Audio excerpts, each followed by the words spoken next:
Well, Cynthia, let's go back to November quick. I mean, obviously a fantastic performance for you, but then the weight issue as well. Give me an idea. I mean, when you think back to that experience, how do you balance the good with the bad, and how do you remember it?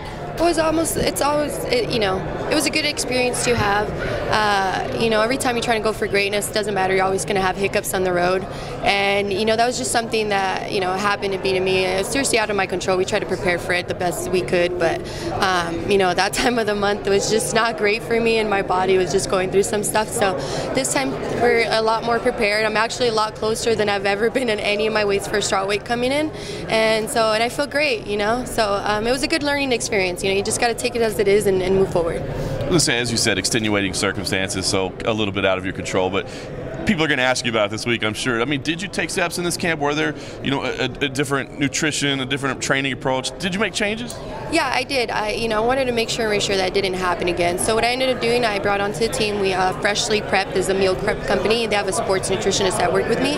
And I also went back to working with Clint at the Performance Institute. And so he overseen my meal plan, and he said it was great. And then now, something great that they've been providing, which is great, amazing, the UFCPI brought in chefs, and they prepared all of our meals, and this is like the most energy that I've ever had, and I feel great, and the least amount of weight that I've ever had to cut for weight cut. So it's been great, just to have that learning experience and move forward, and just do it the right way. I'm glad that actually kind of the mishap happened, because I learned a lot about nutrition, and I actually feel a lot better this week than I have in any other weeks. Very cool. All right, well, this is a quick turnaround for you. How did this fight come together? I mean, were you pushing, hey, get me back on the card, I got to make up for lost time? Did they come to you? How did this come together so quick? Yeah, absolutely. I mean, usually I never want to look past my opponents or fights, because you never know what could happen.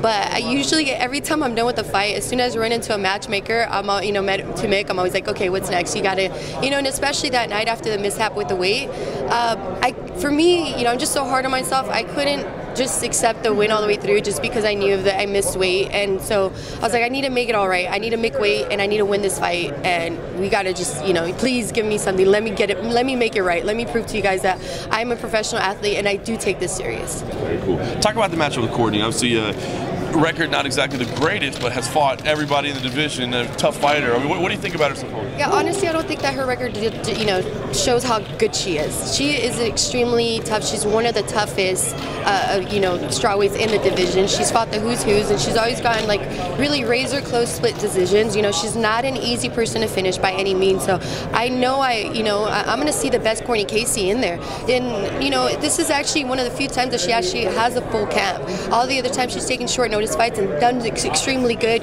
close fights, has gotten, performance bonuses and stuff. So, I'm not expecting an easy fight, and it's a great challenge, and I'm looking forward to it. Talk about your motivation, I guess, coming in here. I mean, you know all the hype and the attention that's been behind you, but you kind of said it there. Is there something to prove here? I mean, do you feel like you got a little chip on your shoulder, or there's something that you need to prove in this fight?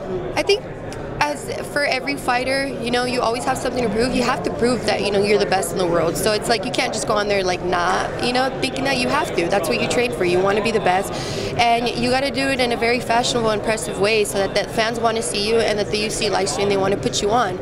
So, and of course, for me, since I got attention as soon as I got in, I know a lot of girls are going like, why is she getting the attention? Why? So wherever there's attention, people want to go grab it. So, if I got to work hard to keep it. So in order to keep all eyes on me, I got to keep, having these impressive wins and working hard, and, that's what I need to do. As you said, can't look past anybody, but are you thinking title shot 2019? Is that the plan? Absolutely. I mean, I know how fast you can move up, if you keep winning, and I want to get these finishes. So hopefully after Courtney Casey, everything goes well, I can have another fight, maybe a title elimination, fight, and that would be great. I would love to fight for the title at the end of the year.